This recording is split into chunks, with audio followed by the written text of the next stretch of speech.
on Must Play, how a short course from the 1960s turned into the hottest ticket in town at night. We're talking about grass clippings, rolling hills in Tempe, Arizona. I'm Sean Massey. I'm TJ Van Gunten.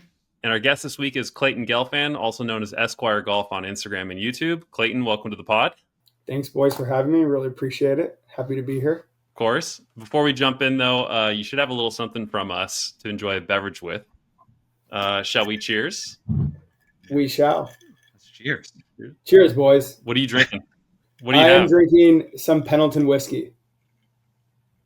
I'm drinking Oban. Delicious. Now I feel left out because I made a margarita.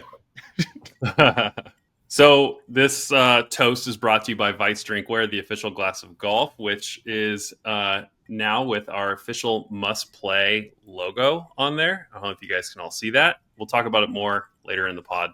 Clayton, thank you so much for joining us today. We talked about this right before, but you're up in Scottsdale, North Scottsdale, right? I am. So sorry to put you on the spot here, but we recently did a Scottsdale golf trip episode, and we recommended a few places for a group to go have dinner after a day of golf. So I wanted to ask you, if you're a foodie, do you have a favorite spot up in Scottsdale you would recommend a group go to for the golf trip? Any spots for dinner? Does it matter where you're playing? Because that matters, right? Like, I'm in North Scottsdale, but Dove Valley's 30 minutes away. It's closer to Desert Ridge. Yeah. Greyhawk is right by, Isabella's like that. That's where I'd recommend it. So I guess it just depends on where you are. So where? Good point. Let's say you have to eat somewhere not in Old Town. So let's call it North Scottsdale, somewhere by the Frank Lloyd Wright corridor, or somewhere up there that you recommend. So, okay, what type of budget are we talking about? Because that also matters. That's true. Well, let's assume this is an annual golf trip, so the boys are going to spend some money. So, it's okay if it's a little expensive. Okay, well, I'll say this. I would pick the Scottsdale Quarter because I think there's a good amount of options there. So if you don't know what you want, you can figure it out as you walk through. There's some good options like Culinary Dropout at Dominic Steakhouse, which is incredible. True Food. But I guess, like, not knowing the budget, not knowing everyone's vibe, I would just suggest Culinary Dropout because it is a local Arizona thing. Good food, good drinks, good vibes, sports. You can come after golf. You could go a little bit nicer before you go out. So Culinary Dropout would be my pick. Yep. Good spot, not too expensive. I think it's a scratch kitchen, so it's good food. But Culinary Dropout. But if you're going big and it's like post golf, like you're like dressing nice, you want to enjoy a nice bottle of wine, Dominic Steakhouse. It's arguably the best steakhouse I've ever been to. Really? That's high praise. Yeah. Coming from someone from Chicago. Yeah.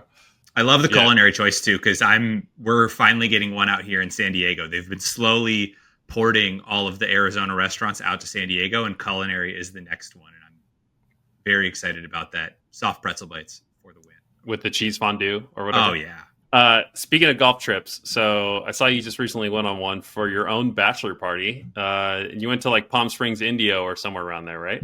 Yeah, we were staying in Indio. I don't really know, like La Quinta, Indio, Palm Springs. Like, I think of it all as one. All the same. Okay. Any golf highlights you can share here publicly that you're willing to talk about that don't stay at the bachelor party? A golf highlight for me would be that. And this is kind of not really a highlight, but just a good and unfortunate thing is the last day we were playing at Terra-Lago, the wind was horrible. Like, I mean, terrible. You were hitting 5-iron and it was going like maybe 160. Like, you got it up in the wind and it was just being pushed back. I probably had the best 18 as far as striking goes, just like purely hit balls from driver, irons, wedges, but they weren't always effective because I was peering a 5-iron, but it was only going 160, and so probably played the best golf I ever have, but the wind did not allow the score to be the best score that I've ever had. And I got to play golf with my fiance's brother, and it was his first time ever playing, so it was fun to see him navigate a golf course. Wow, for the very To say first the time least. too. That's crazy. Okay, so we're here today to talk about grass clippings, formerly known as rolling hills. I was going to ask you, Clayton, what do you want people to know about this course, or where do you feel like grass clippings now sits as it is today, in its current form? Where does it sit in the Valley's golf scene? Where does that kind of rank against other golf you could play out here? So the unique thing is it's a par 3 course, lighted course. There's very few lighted night options in Arizona. There are a couple like glow ball options, but I wouldn't want even my worst enemy to go play glow ball like that. I think playing glow ball golf is like one of the worst things ever. Like it's not fun. You can hardly see your ball. They turn dark and it's gone, and it's like misery for everyone. Yeah. There are a couple of those options, but there's no lighted options. There is another really nice par 3 in this Mountain Shadows. Completely different experience. It's more of a resort type of setup. Grass clippings very much gives you like this muni vibe backed by money, if that makes any sense. Like the Yeah. owners care about making it better. They want to turn it into an elite place, but the vibes and the culture is very much muni. Come wearing what you want. Doesn't matter how good or bad you are, you're gonna have fun here. And like I think that's the overall vibe of grass clippings and why I really, really like playing there and just like, being around the people that work there and the people that frequent there. Just like overall good vibes. You can bring any type of golfer. So True. Absolutely true. Yeah. You mentioned Mountain Shadows as like another par 3 course, and like I view Mountain Shadows as almost like the caliber of a regular course where you are going to have the same type of experience. It just happens to be a short course where you're still it's going to like stunning. get there early for your tee time. You're going to whirl some putts. It's the same like Yeah. routine almost. Whereas grass clippings feels like an event where you're like there for something and you just happen to like have all your buddies and you're going to go hit the course. And then like you mentioned it, like a muni with money Yeah. behind it. Like you can tell the intention is there to make this like hangout spot or like something that everyone feels very comfortable with, I guess. So that I think dead on that.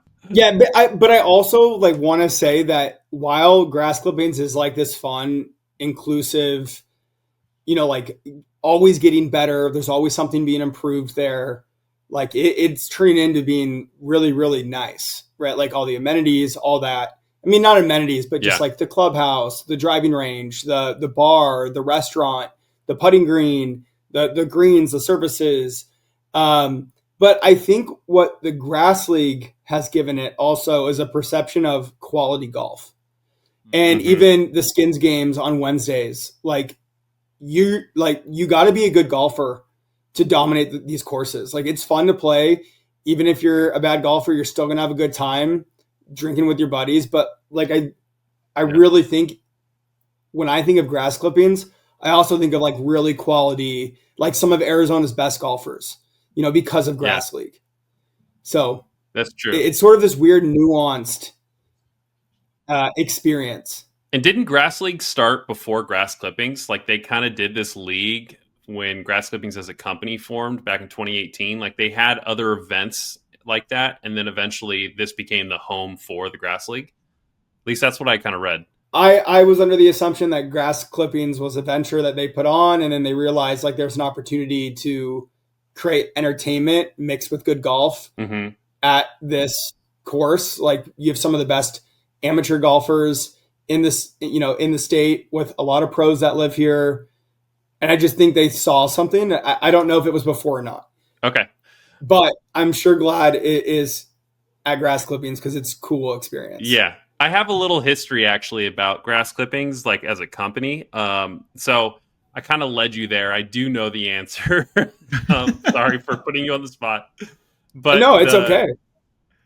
But the fact that you were there and that you saw it at the first time there, and I'm guessing it was a pretty well ran operation, like where it felt like this had been happening for a little bit, kind of proves that like they not only had the funding, they had the level of experience to know how to run this. Like it was pretty well put on from what I had seen. 100%. You can tell they've invested in the experience. I'm kind of excited to talk about some of the off-course stuff that makes it in my pros for this course when we're reviewing it today. Like, there's a lot in my bullets that have nothing to do with the golf course, but I put as goods for your experience here, because you can tell how much they've invested in the experience of going out with your buddies or whoever at night versus just the course itself, for example. But I will say one thing we're going to have to do on this pod before we actually give this a full must play score is decide if we are going to be rating this as grass clippings at night or grass clippings throughout the day and night. Because grass clippings at 3 p.m. That's when you play. Like, what's that? Grass clippings to where at you 3 get p.m. like a good, where you get like 9 and a little bit more with the sun, but you get to watch the sunset, and then you get to play a few holes. Yeah. Yep. He's probably he's not wrong. The views of that course, like, it's not stunning mountain views. Like, yeah, you're right next to the Phoenix Zoo. You get a little mountains. You get the view of Tempe. Like, that's really cool lit up at night. But, like, it's unrestricted. And the sunset views are incredible. So they usually run it's like $45 if you tee off at like 2:30 or 3 versus $75 if you tee off later. Like, it might be a little bit different pricing, but I'm like 3 p.m., $45 all day long. I'll catch the sunset on the front 9, play in the dark on the back. Like, that's the best of both worlds. So, that's good pull. Yeah. But it is a completely different experience if you're playing at 8 a.m. versus 8 p.m. Oh yeah, way different experience. Yeah. Yeah, I always feel bad for when people go to Scottsdale and they're like, "Oh, we're playing grass clippings," and then they you see photos from it and they played it at like 9 a.m. and I'm like, that probably wasn't all that exciting, and you probably have no idea why everyone raves about it. You're probably like, "Oh yeah, the pro shop was cool," and like, yeah, I'm sure if like the lights were on, it'd be cool, and you're like, driving range is passable, but like, it doesn't really showcase like what it really stands out for, or one of the few things that it really stands out for, Yeah. The only reason I would ever play that course like in the morning time frame would be like if I had the hookup. If I could just go out there and play whenever I wanted, that'd be fun course to just go rip for an hour by yourself at the morning when no one else is on. Or I'm literally just looking to practice, my 175 and in game where I could probably go play by myself and hit 3 or 4 balls. I'm not probably going there for the driving range. I think they've made some great upgrades, and I think they've made it very friendly for non-golfers as well who don't want to play the course with technology and all that. But it's still, you can't hit a driver there, which, like, you're not going there to hit a driver anyways. But still, if you want to go to a range, like, I want access to my driver. But they are making some upgrades, and I'm not sure if you guys are familiar with what's happening or not, that I'm excited to talk about. But lastly, one thing I wanted to say, Sean, is I'm sure you know this, is before it was like grass clippings, it was rolling hills. And back in the day, like, just being around the scene, you meet people who are from the area like 20, 30 years ago. And they would tell me that they used to ride their bikes up to this course, pay, $8 to $12 to play. Like, it was the OG of OG munis. It is not going to be kept well, but you're going to get in around with your buddies for cheap, and it doesn't matter what you're wearing. And so, like, they always say, like, from what it was when they were young to what it is now, it's a night and day. It's like completely different. Completely different. Can I drop one little nugget about rolling hills? Yeah, please. As a person who grew up there, and for years, to me, I thought it was just like more of the holes from Papago. I just was thought every time we drove past it, I was like, oh yeah, that's like Papago, and I just don't recognize it from when you're playing Papago, and like that's the loop. Yeah. Many years later, I think probably at this point, 2018, maybe 2017, my mom got married at Rolling Hills, the golf course, before it got redone. Literally, like, I have photos. I walked my mom down the aisle because we were much older at this point, so her father had passed. I walked her down.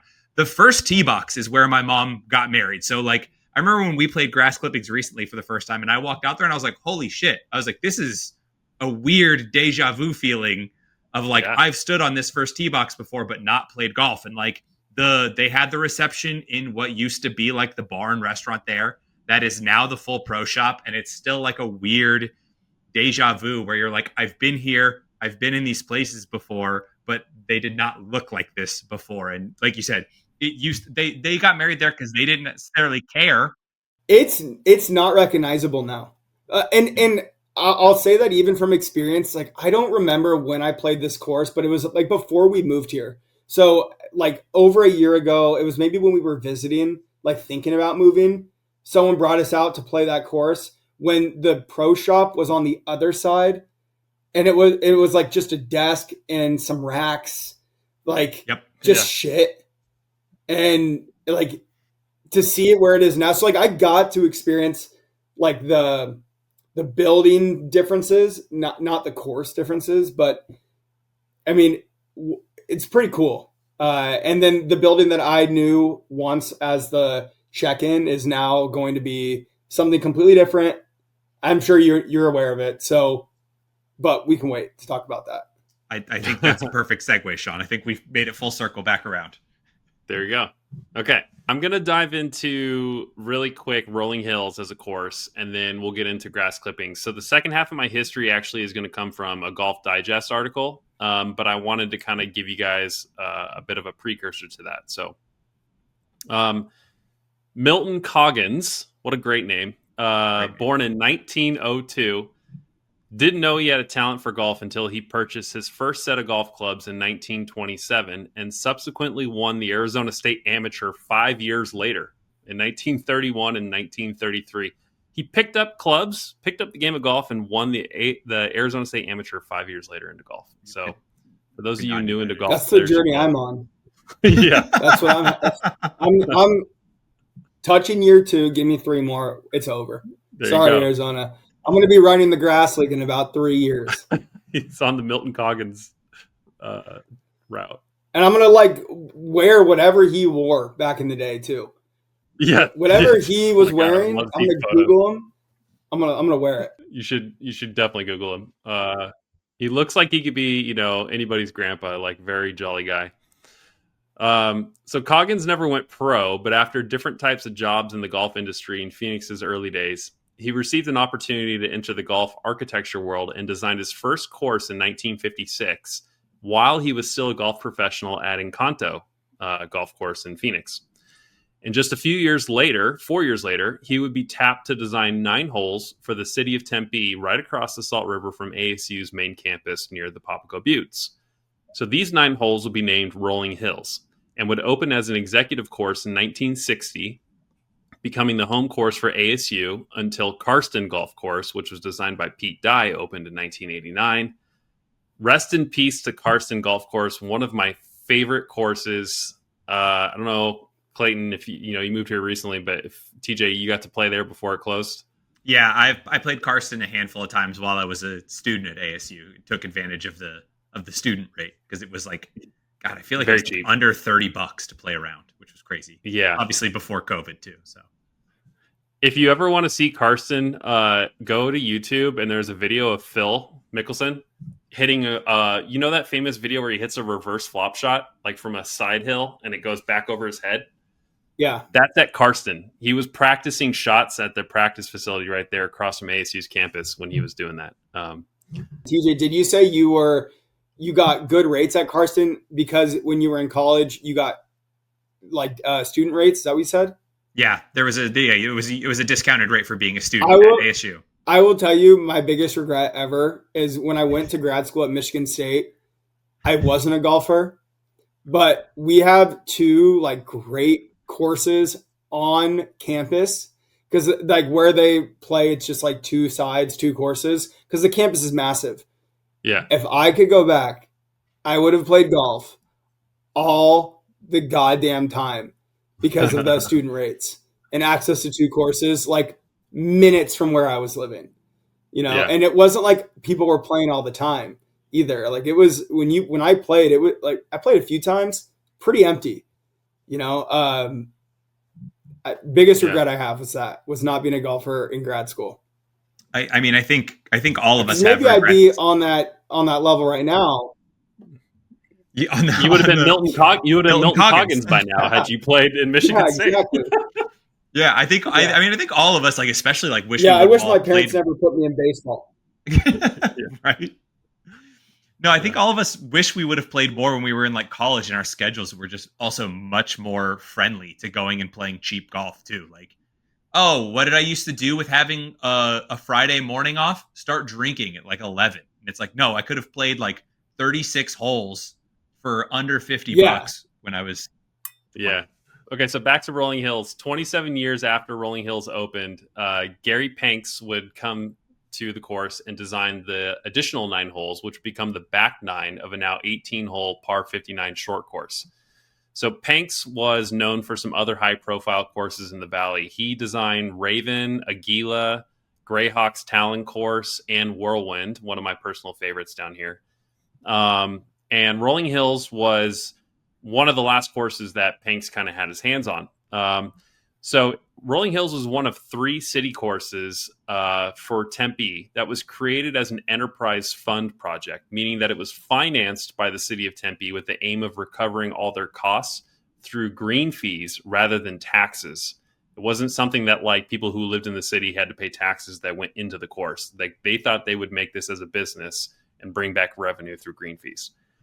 But this meant, however, that when business became slow, especially after the 2009 recession, the city had to decide where in their already tight budget they would allocate funds to improve or develop Rolling Hills further. Since most golfers visiting the area were choosing to play in Scottsdale or other higher profile courses, Rolling Hills was slowly losing money. But Tempe had its hands tied because it had this really tight budget. So Tempe just chose to maintain the course as opposed to improve it. And as a result, rounds played there were dropping annually with little prospect for a turnaround until partners David Hockett and RJ Hawley, who created Millennium Golf, bid and won the management contract from Tempe for Rolling Hills in 2011. Hockett and Hawley turned it around and started repairing the course while also upgrading the restaurant as part of their business model. And their business model was to attract larger groups, weddings, special parties, and even lunch crowds. They plan to keep the low green fees for locals and visitors alike, but make up the money on functions and F&B at the course. So during the busy season of November through April those following years, weekend fees before noon were only $39, which included the cart, and off-season rates for weekend mornings were just $26. TJ, did your mom get married after 2011 by any chance? She definitely did. So sounds like it worked. Yeah, they got her. They got her. Victim. Victim number 1, TJ's mom. Yeah. Whoa. Well, you know. Yeah. You get my point. So business was better now, but Rolling Hills found itself next door to yet another problem, a city-owned course that was stealing the spotlight with millions of dollars of renovations being put in and a new practice facility for the ASU golf team, as well as a huge restaurant and patio overhaul that would attract large groups and events. And so that course would be called Papago. And it was one that eventually we will cover on this podcast. I love Papago, but it did not do any favors to Rolling Hills because Papago, many people think is owned by Tempe, but it is not. It is owned by the city of Phoenix, but it's right next door to Rolling Hills. So Papago had its own budget. Papago got its own $1 million renovations and all these other things, while Rolling Hills, thinking that they were going to be pulling in a lot of money from people wanting their events there, were now losing them to this brand new facility over at Papago. And Papago's nice. We would have had our wedding there if they had an open bar. Like that's where we wanted to have our wedding, with those Red Mountain backdrops, but they didn't have an open bar. So that would have been a gorgeous wedding venue. Missed out. Yeah. So fast forward to 2022. What is Rolling Hills to do? So the rest of this is going to come from Golf Digest. So Jimmy and Jake Hazelton and their fellow friends Pete Wilson and Connor Riley decided to expand their lifestyle and clothing business brand called Grass Clippings into the operations business.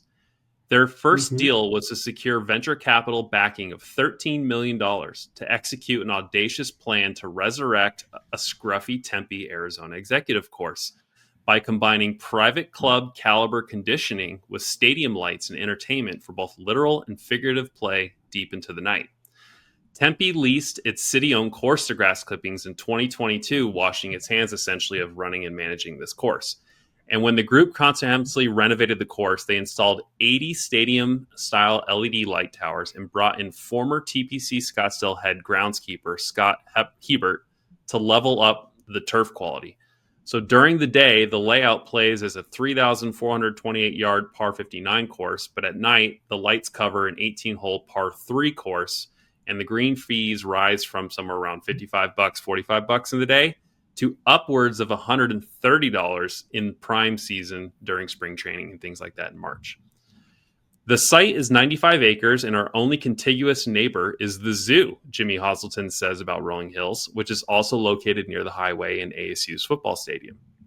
There's no dark sky ordinance, and we partnered with a lighting provider to build a setup that produces no light pollution. There's also no sound ordinance, so we can have food trucks and concerts and even Easton Corbin late into the night because there's no light or sound ordinance in their area.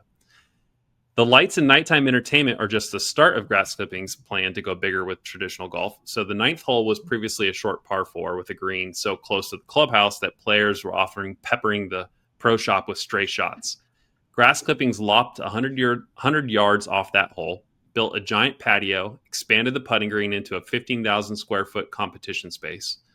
The range was being renovated to incorporate ball tracking technology and a full bar so that you can drink, think, and tinker with your swing all at the same time. A new restaurant is being developed / is complete, and the new patio infrastructure can support festival-sized concerts and squadrons of food trucks. So Grass Clippings Rolling Hills now is essentially more than just a course, and it opened to the public after most of the work was finished in the fall of 2023. And in an effort to bring this history section full circle, Gary Panks, that golf architect we mentioned at the top, got to hit the inaugural tee shot before he passed away just months later, which is pretty special. And so we'll determine in this episode if Grass Clippings Rolling Hills is a truly must-play, but it goes without saying that this course was sorely needed in Arizona. And if you're looking for night golf in the U.S., this should be one of the ones on your list. You know what I kind of see Grass Clippings Rolling Hills as? Like with all of the upgrades and the ability to have concerts and like they now host a farmer's market. People can have pop-up events. Like you can, if you run a vintage store, you can have a pop-up vintage store. Like I feel like it's like, how I don't know, in Detroit, they have something called an Eastern Market where it's basically this warehouse and all these different vendors kind of come in and they sell shit. Like it's farmer's market. Like I feel like it's a golf course with the ability to be like that, where you could have anything there. Yeah. And you don't feel like you're at a golf course. You still feel like you're at a beautiful place, getting like a premium experience, whether you're there for the golf or you're there for a concert or the farmer's market or to go get dinner. And yeah, Glen Rosa is finished. I'm actually going Thursday for the soft opening for dinner. Oh, cool. And I'm stoked about it. It looks exceptional. That to me looks like a Chicago restaurant. Yeah. Like where it's like very modern and trendy and good food, but good vibes, good it's probably gonna be something like that. Like that's the kind of vibe, because with no one living around there, you have to find ways to attract people to come. And if it's not going to be the golf, it's got to be the other things like the farmer's market, the food, the outdoor bar, that you can go to after dinner, things like that. Like I think they really understand what it takes to get people there that aren't going there just to golf. Yeah. And that's what I think is so cool about it. Yeah, they really have to do, and they're doing a great job at it, is pulling people out of, you either have to pull like the affluent people out of Scottsdale and over into that and away from Old Town and give them like something active to do like golf, in addition to a nice place to eat, good food, good drink, something like that. Or same thing with like the people in Arcadia. I don't know how much student traffic that they probably pull away from like Mill Avenue, right? I would assume that a lot of students probably come over and use the range. And especially once they hit like of a drinking age, like being able to go to the range there and have some beers with some buddies and hit some balls and probably screw around is probably really nice, because I don't think there's a ton of places to really do that in Tempe at all. So I would assume they get a good job of that. But yeah, I mean, it's like you said, they're competing almost as an entertainment space, not just as a golf course. Yeah. Exactly. Speaking of food, too, Clayton, have you had the tacos at the taco truck there at Grass Yeah, Clippings? I mean, this yeah. might segue into my goods. I was gonna say, are you There, just jumping right into pros? Unfortunately, I'll say this: it was its last day. Like a few days ago, I saw on the Instagram because the restaurant's opening, which is really sad because I no. have had my fair share of steak burritos from that food truck. And Yeah. while it's not like my exact, like, I like some sour cream in my burritos and they don't have sour cream, but they got this like aioli type sauce that is good enough. But I love it and I'm Yeah. going to miss it. But I thought like just having that there was a huge plus. Like you don't get that type of food at the turn anywhere else, No, like a real absolutely. authentic burrito. So Yeah, I'm there. bummed, to be I had a honest. birria case of birria taco there with like the dip, the birria dip, and like they had like a fish taco there with mahi or something. I legitimately would not eat dinner and just go there early and just load up on that taco truck. And I would tell them every time I saw them, "You guys are the best tacos in town." Like I'm not making this up. I'm not some drunk guy just saying this. Like I legitimately look forward to going here. I sometimes with my neighbor Mike, we would come here, and the way I would sell him because the price was high, and we were local, and so we're like, do we really want to go pay that right now to go play a par 3 course? And I'd be like, birria tacos, and he'd be like, you son of a bitch, I'm in. Like that was the selling point because Yeah. it was so good. I'm so sad to hear that they're An leaving. incredible selling point for pre and post round. I don't know how great a birria, like having to dip something in birria while you're trying to like ride through the cart the whole 10 after the turn is. But Well, there's other tacos you can get. I I mean, know, come on. I know. I thought so highly of those tacos that I suggested my entire family go there before our comedy or like our concert that we were going to get tacos and drinks. I think that's the idea of what they're trying to make Glen Rosa into.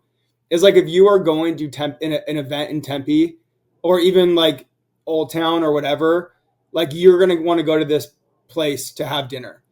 Yeah. And so I think it just like continues, and I think having a nice restaurant, like although it doesn't really necessarily do a lot for the golf per se, but I think it does a lot for the perception of what people view Grass Clippings Rolling Hills as. So if you have a really nice restaurant there where that's like very modern and trendy and like not something, we have a few in Scottsdale, like, trendier cocktail lounge bar, like restaurant type of stuff, but not a ton. Like Chicago has a ton of that. Like that's what we really love. Like we love gonna get a cocktail here, a cocktail there, a cocktail there, where like this sort of feels like that.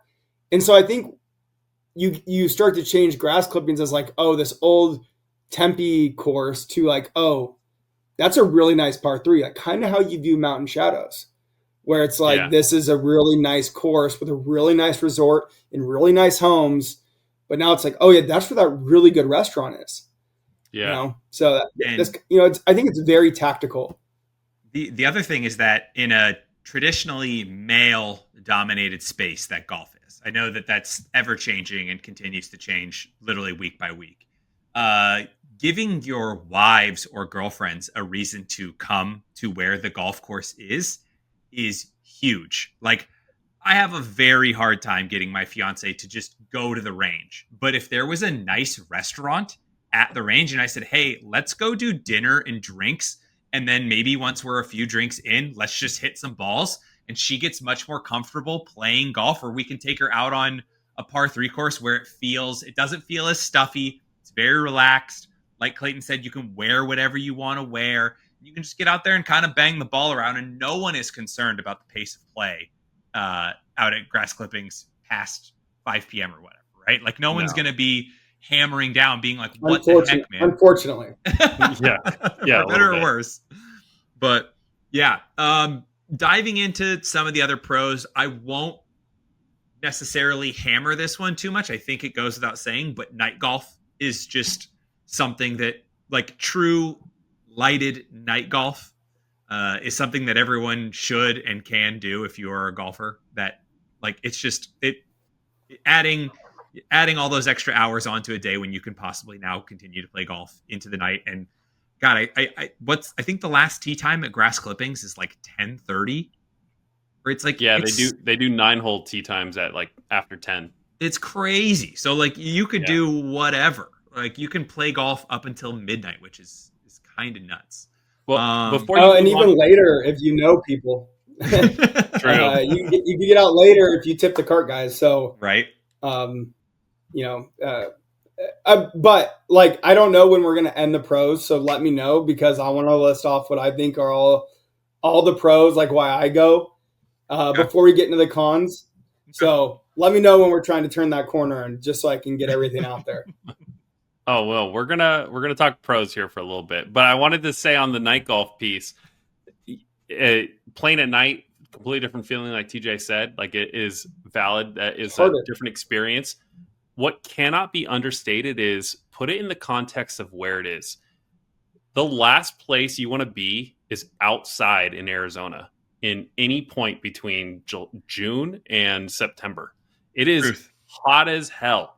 And if there is one place that's open when the sun goes down, even though, hand up, like it's still hot out here come nighttime. Like Arizona's got a big problem with like we don't get lows anymore. It's still hot, but it's way better than the middle of the day. And so like before grass clippings, you had to fight for the tee time from sunrise to 8 a.m. at any course. That was the sweet spot of I'm going to try and get out to golf between those months. Now there's a second option, which is maybe I'll just go hit up grass clippings. There's no tourists in town. So there's usually tee times and you can go play out there at night when the sun goes down and it saves your ass from burning up in the middle of the day. So that is a big, big pro for me is the night golf in Arizona particularly. But Sean, that kind of like goes back to something we talked about earlier. Was like playing grass clippings in the morning. Like it's not really a thing. You want to play sunset, nighttime, but also when it is the summer, I wonder if even if they would consider, 3 a.m., 4 a.m. tee times. I'm not kidding. With the lights on, you can get out before even the sun rises and be done with the round. Yeah. And I'm sure there's a lot of people who are those golf sickos that an 18-hole par 3 in an hour and a half is very appealing to early in the morning. Yeah. So you're not wrong, but they while have to figure it's out how to not staff the it. optimal experience, there is a need sort of for that. You imagine being a closer and an opener. You close not till midnight, and then you're back there at 3 a.m. to let some guy get on the course at 3:30. Yeah, one guy at 3. You can't legally do that, despite what many of my previous employers, when I was under 18, tried to get me to do. I also think one of the other things here, phenomenal pro shop. Much like how we talked about with Dobson. Manor does a phenomenal job with this pro shop. It's all very up-to-date, current merchandise of brands that you're not necessarily always going to buy at every other pro shop. So it's not just green grass initiatives where they are buying the latest Peter Millar and Johnny O and FootJoy and slapping their logo on it. They're either carrying stuff that no one else carries or they're doing stuff that no one else is doing. Also an incredible shoe wall in there as well, because Manor is, I believe, was initially founded mostly as like a streetwear shoe store out in Gilbert. So they've done a phenomenal job in carrying a wide variety of shoes here. And also the branding for grass clippings is really on point as well. Not a lot of golf courses necessarily lean into taglines or having mottos or word marks or anything like that. But grass clippings really does lean into that. And then that gives them something to play with when they go and make all the different merchandise or make all the different stuff. Yeah. They have multiple different taglines that they use and can use in hats, t-shirts, polos, koozies, whatnot. Yeah, just two that I can think of: the Stay Grassy, and then I think it's thank a greenskeeper, right? Yeah, So they have the Stay Grassy one, thank a greenskeeper, and I'm sure they have a couple others. The greenskeeper one makes a lot of sense. The Stay Grassy one makes a lot of sense. I mean, it is it's such a unique experience where it's easy. It's like really easy to sort of create this branding around it, though. All right, Clay, why don't you walk us through your pros, your goods that I don't want to keep stealing them off your list. Okay, so it's one. I live in Scottsdale. It's this Tempe is not exactly like right next. I mean, it's right next to us, but I think it's easy to get to, especially during the non-snowbird months. Yep. Scottsdale Road can be quite brutal during snowbird months, but there's also back Yep. roads. I think it's relatively easy to get there. Um, I think for the most part, unless there's events, there's good always parking available, and it's always close enough. During events, they open the range.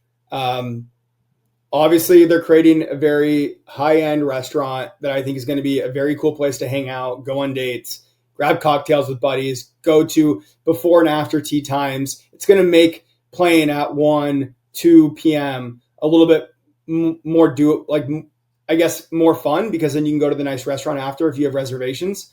Obviously, the lights are great. The pro shop is top notch, giving I think creative control to Manners, who is also very much involved in the golf world in Scottsdale, Arizona.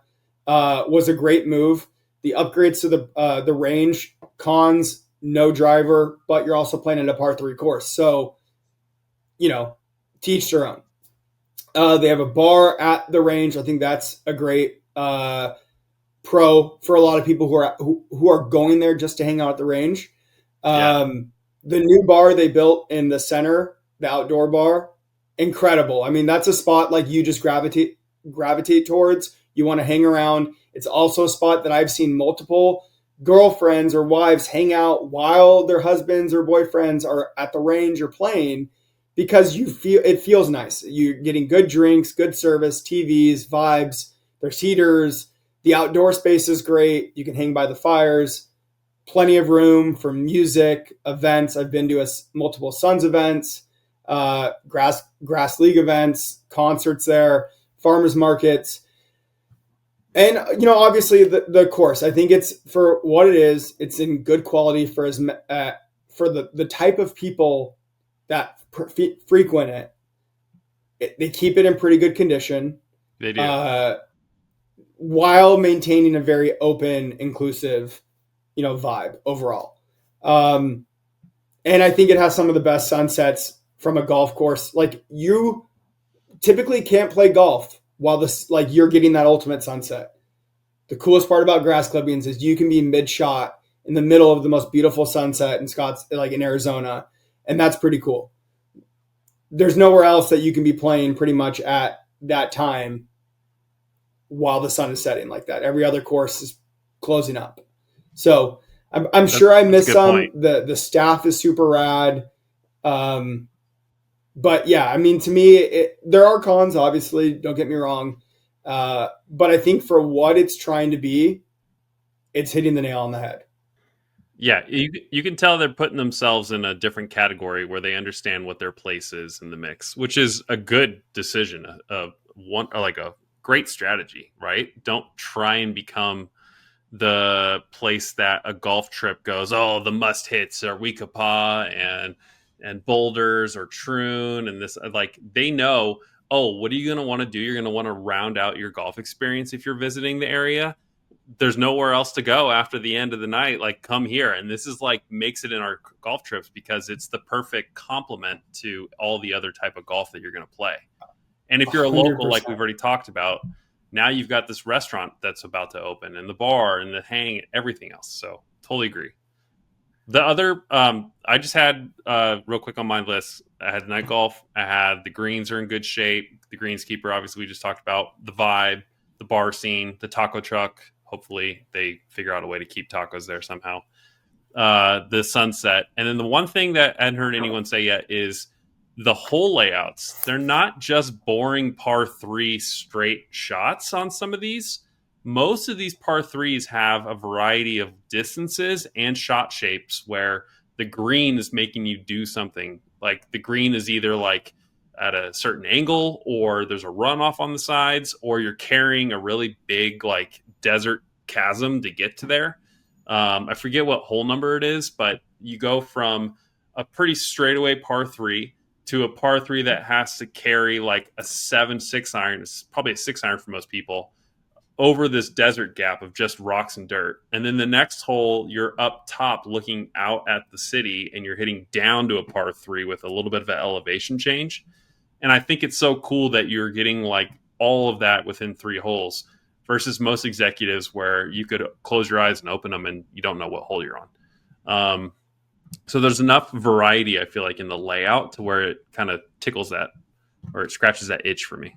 The one pro that I can't believe both of you left off of your lists, which is an ultimate pro of this golf course, 4-seater golf carts.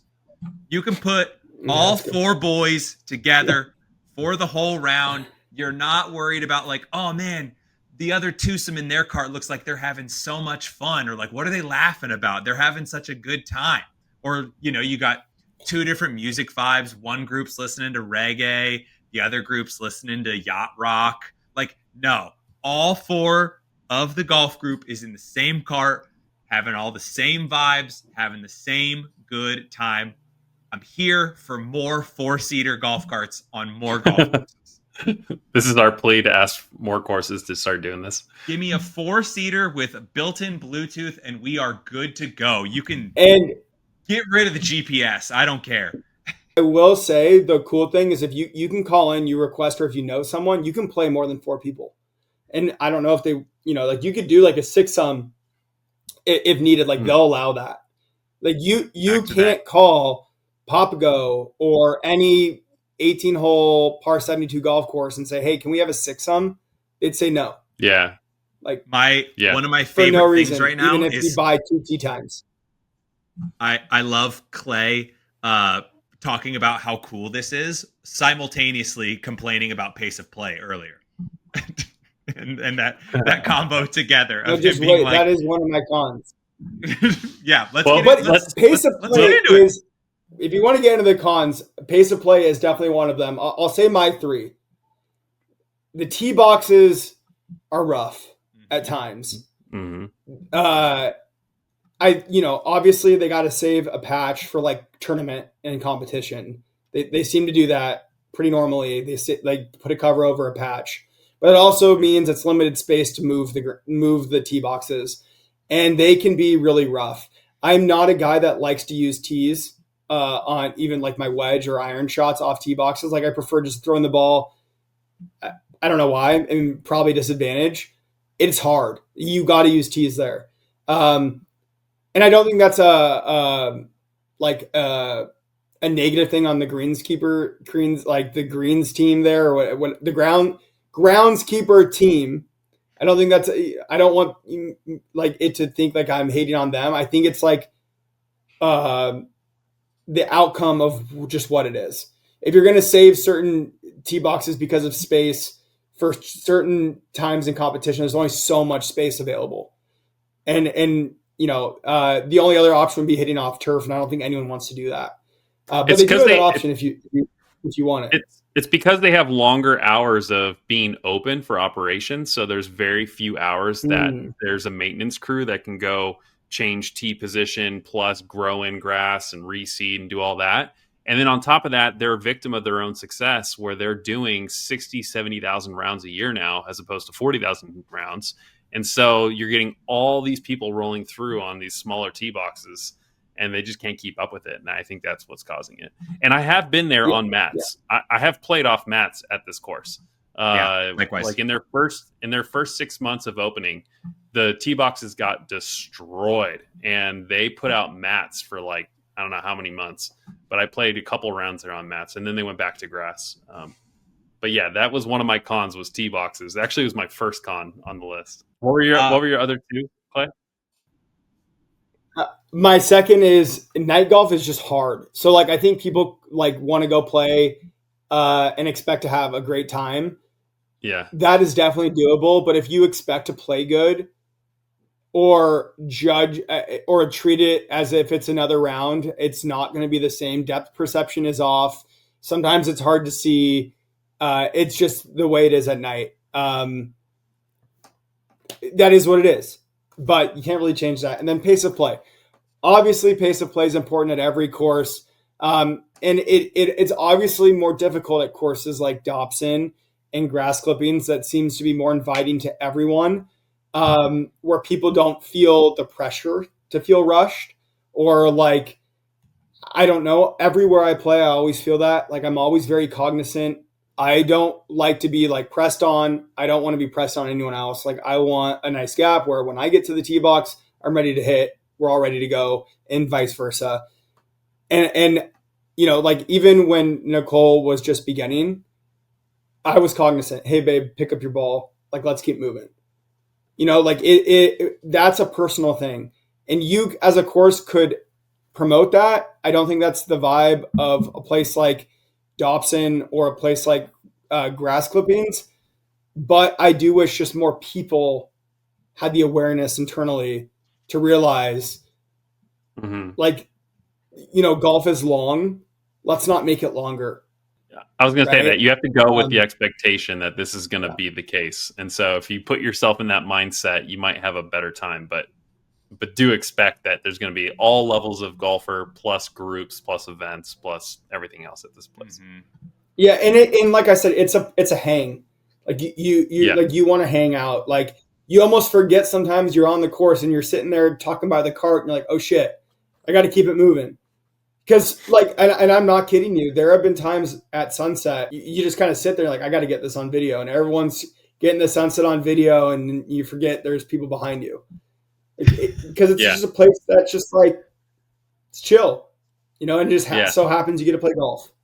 I was gonna say, especially when there's like a plane landing and you're filming your Oh shot yeah, taking, and it's like happening at sunset. There's like a bunch of activity going on in that little area.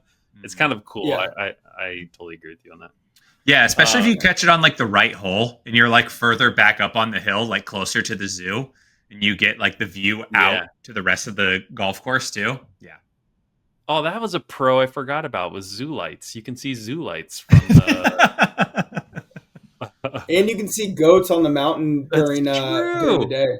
Oh, apologies, Phoenix Zoo. I didn't quote you in this one. All right, TJ, let it rip. What do you got? I had the mats. I think the last time that we played, it was mats on some of the tee boxes, which is just it's a tough pill to swallow. But I understand that when we probably played it, it was fairly in its infancy and it was not prepared for what was going to happen. I think the pricing can be a little during peak season. The pricing's a little crazy for a par three course. I understand that supply and demand are two things that are very much taken into consideration. And during February and during March, there are a lot of people who are coming to town who cannot play golf where they live, and they cannot play golf at night where they live all the time. So it is the thing that they will pay that price for. But as like a local or someone who visits Arizona very frequently, paying $130 to go play a par three course is a tough pill to swallow. I think the other last one that I had was maybe, and this is so very rare and uncommon, but it can be a con.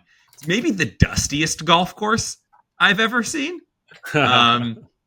It's kind of like because it has like no sound restrictions, no light ordinances, means it's kind of a little isolated, which means that the wind just howls through there sometimes. And I think you usually just end up kind of leaving that round sometimes just with a nice little thin layer A patina. of dust, a nice patina of dirt, if you will, across all of your clothes, just because that's just what's out there. And I think a lot of it's not like full cart path all the way around. So you're driving kind of through the dust and the dirt to go from hole to hole or tee box to green. So yeah, I mean, that's so wildly specific, but I never thought you would think about that, but you're not wrong. Once you said it, I recognize that. The price thing, I will say, is tough because everywhere is expensive out here during peak season, and outside peak season, it's pretty expensive as well. And so when you're thinking about where to go play on its face value, $100 or $90 or whatever sounds actually somewhat reasonable when you're thinking about how much these other courses charge. But then there's the fact that if you're going to play this more than once, I would pay that rate even at the 130 plus range to go bring people to this course. You have to check it out. I want you to see this. You're in town. I'm going to take you here. After that first, play, that's when I'm like, I don't really know if I'm going to hit up my buddy to go play grass clippings for 100 something bucks right now. Like, no, Yeah. I'm probably going to It's go like a find novel. a different deal. Yeah. It's a novel experience that you want to try once and you're willing to pay for once. But but Yeah. TJ even said it. It's like everywhere is crazy during peak season. If grass clippings is 150, wouldn't you rather pay 250 to go play a really nice 18-hole par 72 course? So it's like you have to Yeah. find this happy medium where you're not these courses, but during a guy's golf trip, you don't want to say, hey, I'd rather go do this and not that. You want to say, hey, we'll play this in the morning and then we'll go play that at night, and you're still not breaking the bank. But when you're paying Right. 250, 300 bucks in the morning and then paying 150 at night, Yeah. plus drinks, it's like an expensive day. It's a Yeah. very expensive And then day. you're right. And then you're right. Like, obviously, I'm not going to go play by myself. If I go to grass clippings, it's usually with friends, Mm-hmm. and it's a fun thing. But if you and your guys take a trip there, it's not like you're going to go, or you and your buddies coming to town. You're not going to take them every single time. It's more of like, hey, you experience it once, You do and it it's once, like they yeah. got to find a way to bring people back, and it might be that restaurant, where it's like, hey, we're going to dinner at this Yeah. spot because I love this spot so much. We're going to play after. Okay, so before we get into the must play test, we're going to hear once again from our sponsor for today's episode, Vice. Yeah, I want to talk a little bit more about today's sponsor, Vice Drinkware. Vice was created with a simple goal to recount and celebrate the memories we make with each other on the golf course. Because let's be honest, our favorite rounds of golf all finish at the 19th hole, where we recount the shots throughout the day with a well crafted drink, your favorite cigar, and probably a few more gambling games at the table. And the 19th hole Vice Kit is going to have you covered. It's got everything you love from golf, spirits, cigars, gambling that you're going to need to get that after round party started. So they offer custom glassware. It's also going to include a coaster, ball markers, lighters, and dice for a little bit of gambling. Sean, I know we just got some custom must play ones sent over to us. What are your initial thoughts? I think you've got it there with you, yeah? Yeah, the packaging was amazing. For anyone watching, he has this really cool rocks glass cover that comes out with the glass in the center, and it just elevated the experience before I even took a sip. I just felt like I was excited to put something nice in here. Yeah. When you get a glass and you're like, this doesn't deserve this; it deserves the good stuff. And so that's what I had on our first one, and it has our logo right there on the front, and it just looks amazing. Yeah, the custom etching that came through on the glasses is perfect. The ones that we have currently are the 1 under. That's just going to be just the glass, and then they go all the way up to 5 under. Where as you step up through each individual kits, they add another thing into the package. So if you want the full experience with all the stuff that we talked about before, that's going to be the 5 under. And we really think it's a great gift for either your next buddy's trip, a golf outing if you're looking to provide a special gift, or if you're running like a corporate event and you want to put your company's logo on there and give them out in swag bags. They're going to be great. They can do all that custom etching for you. So if you want to get your own custom glasses built or order one of our own, you're going to head over to vicedrinkware.com. That's going to be VYCE drinkware.com. Or for everyone else who wants to look at the must play ones, we're going to include a link down here in the description. Head over there and keep the good times rolling. So let's get into the must play test. TJ and I have devised an objective test here of 10 questions to determine if a golf course is a must play. The course must score a 6 out of 10 to be up for debate, or get a 7 out of 10 or higher to automatically earn our coveted must play status. So, question 1, the Augusta test. Is this course easy to get a tee time on? Does it have a straightforward booking process? And are there times available the week of your intended play? Let me go first on this one because this was something that was in my cons list. It's actually kind of tough to get a tee time here at night if you want to play on a Friday night or a Saturday night. If you want to go Monday to Thursday or even Sunday night, you usually can find a tee time for a twosome at the least, or a foursome sometimes, but you do need to plan ahead. But I will say during like March, good luck. Like, it was selling out before like the tee time window opened and it was gone.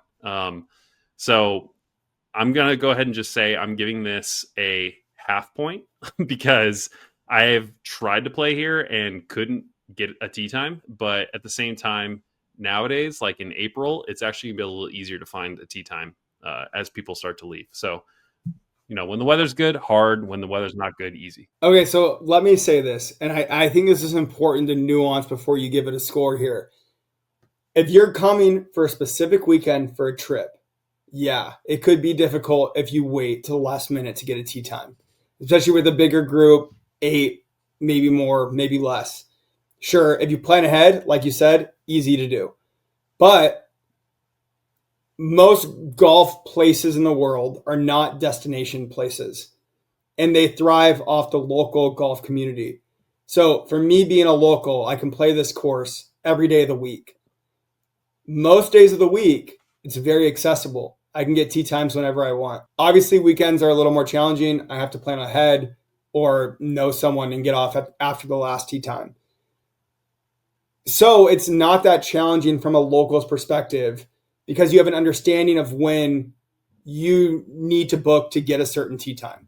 Right. So if I want to play a weekend, I know I'm not going to book it on Thursday night.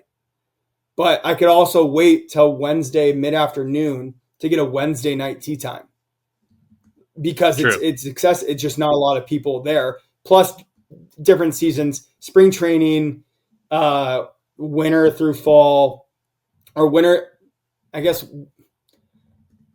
spring time frame. It's obviously could be a little bit more challenging, but even the snowbirds, I don't think are going there. It's more of like the bachelor parties and the golf trips and the stuff like that. Yes. Yeah. So I guess like I can understand your half point from your perspective. Yeah. And I guess I could. Are you a full pass? I in my perspective, yes, but I could understand why someone coming in outside of the state might find it a little more challenging if they're not aware. Yeah. That it gets busy in certain times and days of the week. Okay, that's fair. That's why there's 3 of us here. Someone's got to disagree. So I want you to be a full pass on this one so that we can make TJ be the decider here. Wonderful. Okay. I think obviously some of my Southern California experiences skews a lot of this. Having a tee time window of being able to book 2 weeks in advance is humongous for someone like me who most of the stuff out here is like 7 days, right? And everything gets booked up as soon as they get opened. It doesn't matter whatever day that you're going. So I think having a 2-week tee time window, and I think every golf group should have at least one guy who is a planner and should be aware of how the tee times work. And I think you can be flexible. Like Clayton said, I think if your group manages to swing a 3 p.m. that goes in through sunset and you don't play the whole time while the lights are up, I think that's passable. But I understand that I'm sure it's extremely tough, and it makes sense. Like we just talked about, the supply and the demand. If it's 1:30 and all the tee times are going, that's because they can charge that, right? Yeah. So I've got to say it's probably a pass just because it's open wide enough. And if it takes a little bit of planning, then sure. But I understand how you could fail it. I'm not going to disagree with you. Maybe it's a half a point for a pass. Okay. That's all we needed there. Okay, so 1 for 1. Question 2, the bang for your buck test. Is this golf course worth the rate you pay? Do you feel like this course is a good value during peak season? Who wants to go first? I can lead off. I think that, like you said, if it's a one-time thing, yes, 1:30 to check the box and be like, oh, sick. We played golf. We played 18 in the morning, and then we got to go to dinner, and then we went out after dinner and played golf. Sure, 1:30. That's fine, right? You're on a boys trip. You've budgeted for this, but 1:30. All the time when you're just trying to sneak in some golf, or even I think like right now, like as we come out of peak season, I think it's still like close to like $75 or $100. That's a lot Yeah. to play a par 3 course. That's a lot. I personally think it's a fail. I understand that it they can charge that, and you're going to charge what you can charge, right? Like it's a Yeah, business. you don't blame them. It's a business. I'm not faulting them, but it's a Yeah. business, and they're going to make money. Do I agree with it, and do I want to pay Blame that the all the time? people that go. Absolutely not. Because they're the ones that are Blame causing the people that price book tee increase. times. Seriously. Yeah. Do I understand why Ballpark charges $8 for a beer? Yeah, I understand why Ballpark does that. Do I like it? No. No. Yeah. So it's a fail for me. Clay, what do you got? Pass or fail for this one? I don't know what a 0.5 is, but like it's also very nuanced, right? Because like if people are coming in during peak season, that's when you travel to Scottsdale. That's when you come to play golf. Every course is ridiculous amounts of money. I play TBC Champions during the summer for like $65. So when I see like that being $250, I'm like, no, there's no way you could ever get me to pay that, even though I like playing that course. Right. And I think that's overrated. But their tee sheet is booked all day long.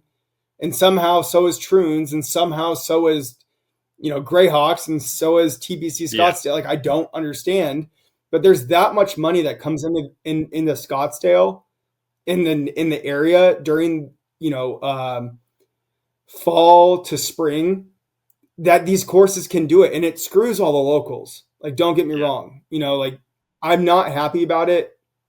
It's not that I don't think this course is nice. It's just that like I get access during summer for a lot cheaper. And the grass isn't perfect, but so what?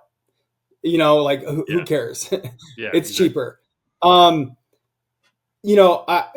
for me, if I were booking a tee time at Grass Clippings, I would never book the 8 p.m. tee time. I would always book. They have there's a time where it switches over. It's like at 3:30 it goes from 75 to 100 or whatever it is. Like I'm going to go for that slot before. Still, is 75 a lot for a par 3? Sure, I guess, but everything's expensive, so it's all relative. Like even Sean said it, like it doesn't sound so bad when even playing, a below average 18 hole is still $175. So actually, you know what? With that, I'm going to pass it just because of the nuance, just because of the nuances involved with why it's priced the way it is. Every course is that way. You're going to price it what people will pay for it. Yeah. That's just the nature of the beast. That's business. But also, if you want to play it earlier, you can still get cheaper. You might not just get 18 holes under the lights. But I'm also going to be asleep by 11:30 anyways, so I don't need 18 holes under the lights. Give me 9. Okay, so TJ, you're a half point, and then Clay. No, I was a full fail. Oh, okay. So I'm decider here. Yeah. Okay. I will say that I oftentimes will figure out where I want to. I mean, you're right, Clay. You said this course or this test is geared towards people visiting, right? We made the must play test for people who are either taking people from out of town to one of their courses or they're visiting for that area, right? Because locals like courses for different reasons. And so for that reason, if I'm like, yeah, you're going to have to play this course. Yeah, I don't like that it costs a little too much here, but is it bang for your buck? Meaning like, did you feel like you got your money's worth here? I don't think after playing this course for the first time at night, you're going to think about how much you spent. You're going to think about how much fun you had at the course.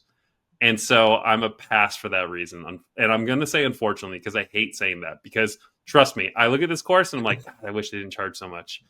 But am I still taking someone here visiting? 100%, because they're going to think about how much fun they had here. And I don't know what price you can put on the first experience you might have with your buddies playing night golf on a full 18-hole course, especially with all the other accoutrement at this place. So I'm going to give it a pass. We're going to go 2 for 2 here. Question 3, the Iverson test. Does this course have good practice facilities? Would you spend time warming up here or just head for the bar before the round?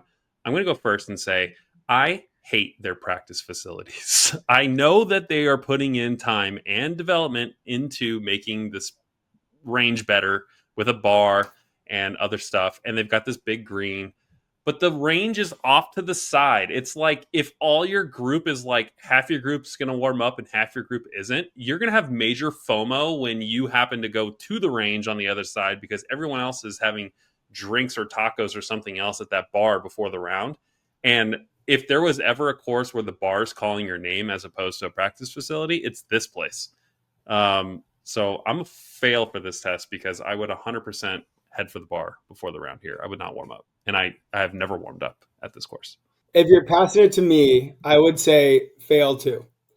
But is it a fail that you'd want to go to the bar before the round? It's a fail for practicing. know. Like I'm not going to go practice. Yeah. Yeah. Well, okay. So yeah, obviously I agree with you that from where the bar is to where the driving range is, it's not exactly close. Like places like Dobson, you know, you can grab a drink, you can go over to the range while your buddy's practicing. It's like very close. Yeah. You could also grab a drink at the range and sit while your buddies are warming up. You True. could do that. You know, the bar experience at the range versus the bar experience like right in front of hole one is not the same though. It's a cool bar experience. You want to be around there with the TVs, whatever. This is more of like a food cart. I don't love mats. Like, you know, whenever I would go to Dobson, I would love like when I could get on the other side. Mats, I think, cheat you a little bit, make you think you're doing better than you actually are. I don't love how the range is still like dirt. You know, look kind of grungy a little bit. But if you're going to use it for parking, then I get it. You know, if you're gonna like continue to have bigger events there and you need more room, then it makes sense. I mean, you could even have turf, you know, make it more green, whatever. Or maybe it's like kind of the point of the aesthetic. You know, it's like here's still that grunginess of rolling hills. Like we're still this course that you grew up loving. We're just a little bit better now. You know, the putting green, obviously great. There's no area to really chip. So you can't really work on chipping. So yeah, I would say every time I go to grass clippings, if I'm there early, sure, I'll go hit a few balls, the free bucket I get. But like my priority is not going to the range there. It's like, let's go grab a transfusion and then let's go tee off. I know my vote, again, does not matter. But what I would like to say is that they say not to hit driver here. And people do still hit driver on this range. Or there's some guys who are long hitters. And I don't know if they've fixed this since we played, Sean, but I remember when you and I played, and I think it's like hole 3 or hole 4 when that you're on that tee box that's behind the range, and it's in the dark, and you can just hear balls hitting all around you. Like it is like you are in the middle of a fucking war zone if you are standing behind this range. And I think I don't know if they didn't have like the fence all the way up. I'm not sure. I will preface that I don't know if this is something that has been resolved since I had been there last. But I remember being terrified to tee off on that hole because you could just hear balls hitting the ground or like rolling through like into the desert. So that's going to be a fail. It's number 2 green and 3 tee is right behind the range. That's what it is. Yeah. Okay, 2 for 3. Question 4, the Jonesy test. Could you see yourself spending $100 on merch in their pro shop? Do they have a logo or apparel worth wearing? I'll let you two go. I'll kick this one off really quick. This one's just a very simple pass. You can go online and look at some of their merch on their website. You can tell it's not like regular golf course merch, but take one step inside that pro shop and you're going to be like, oh shit, this is not like any other pro shop that I've really ever been in. So you're definitely going to spend $100. That's plain and simple. Yeah. I mean, look, I can't tell you the last time I've bought something, but I do have a grass clippings hat that I did buy. Nicole does have a grass clipping sweatshirt that I did buy. I don't spend a lot of money on pro shops. I might get a ball, you know, to commemorate my experience every now and again. I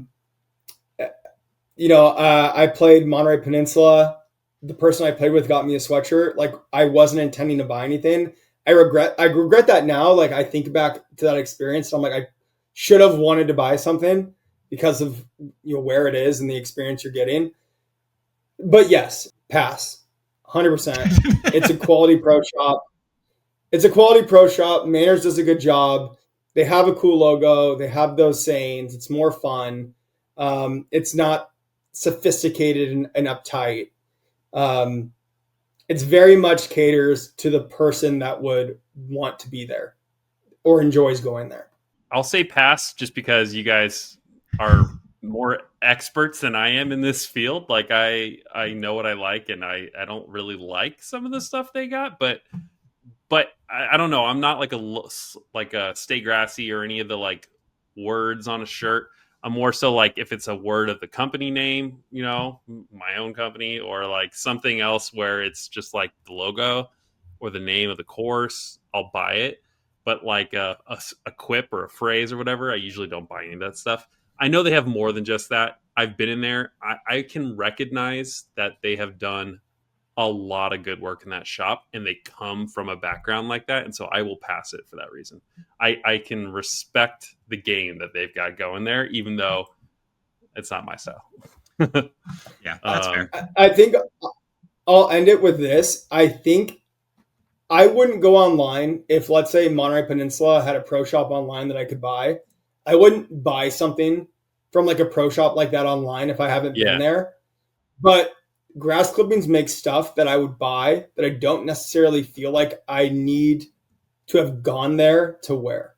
yeah, that's Right? true. Like it's cool, like golf related stuff too that I could wear like on course, off course Yeah, versus like, oh yeah, the MPCC logo. That's it. Right? It's like very much that's more golf oriented. yeah, yep, agreed.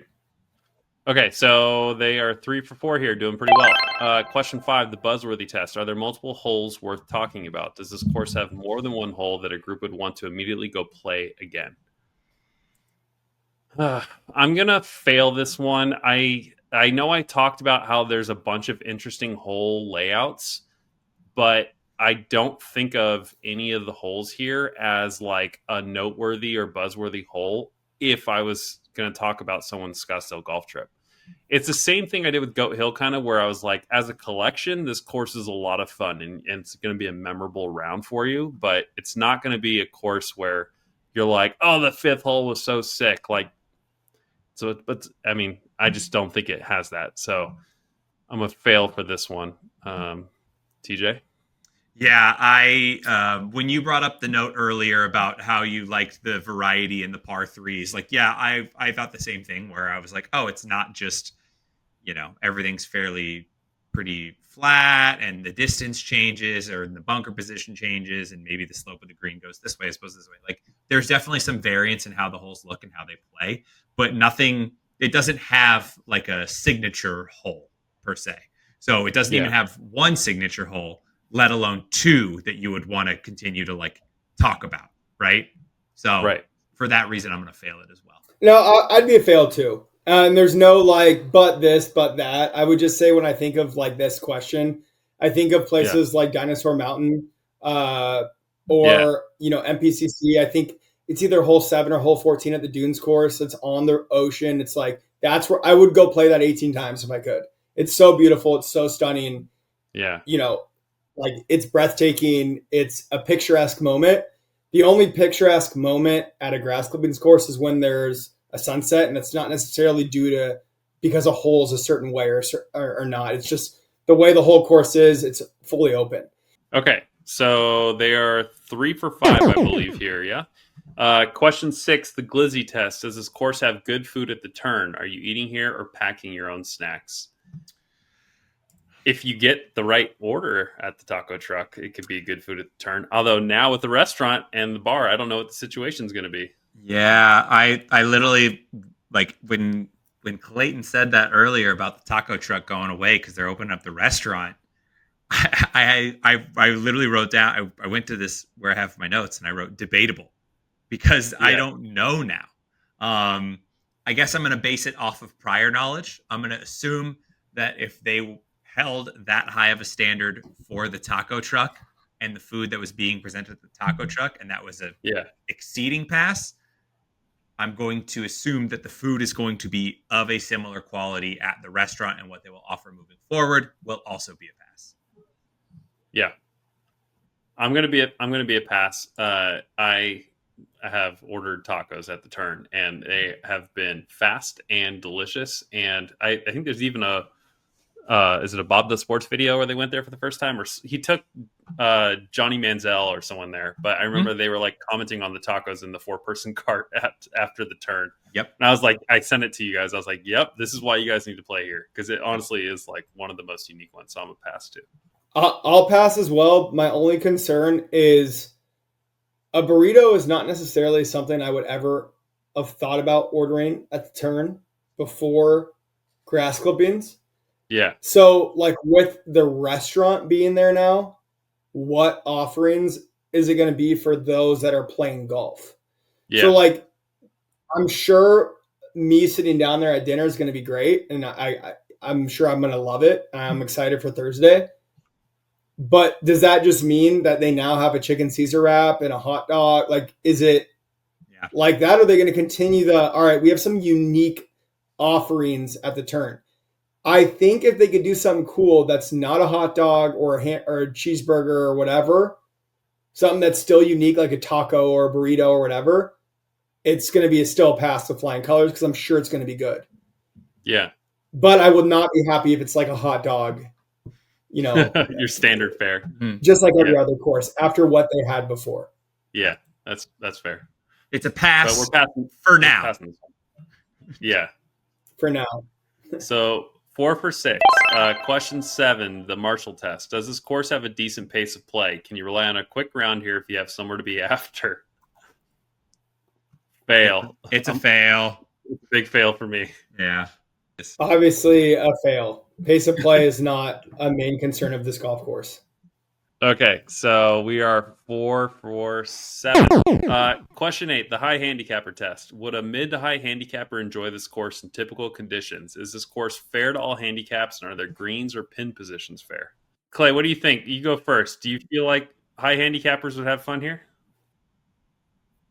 I'm a high handicapper. I have fun. Yes. I do think it's fun because it's not about the score. It's not about the score. I bet you a majority of rounds there, for most people, they're not even keeping track. DJ, you agree with that? Yeah, it's you're gonna have a good time. I think, as I almost caveat this question all the time, it depends on what makes you a high handicapper. If you can put the ball, a lot of people, if they don't have to hit driver, which you don't have to do at a par 3 course, like if you're fine with mid irons and down, you don't necessarily need to throw absolute darts on this course to have an enjoyable experience and to be in the realm of playing. So yeah, I think it's a pass. Like I said, I don't think it's not about the golf necessarily the whole time. You're not going out there to, like Clay talked about earlier, practicing. You're not going out there to shoot your personal best. But I don't think it's as punishing because you can go out there and play with 7 or 8 clubs too, Yeah, agreed. Okay. I'm agreeing with that. So we are 5 for 8 here. So it needs to pass one of these next questions to be up for debate. Question 9, the vibes test. Is this course worth staying at post round? Do they have a good restaurant or patio scene? They will have a good restaurant, sounds like. Yeah. They have a great patio scene. Yeah. Great patio scene. So pass. And the restaurant, I mean, it's like, it's not a bar and grill. Yeah. Like most golf courses have. Mm-hmm. Like going back to what we said way before, is it a place that you want to bring someone?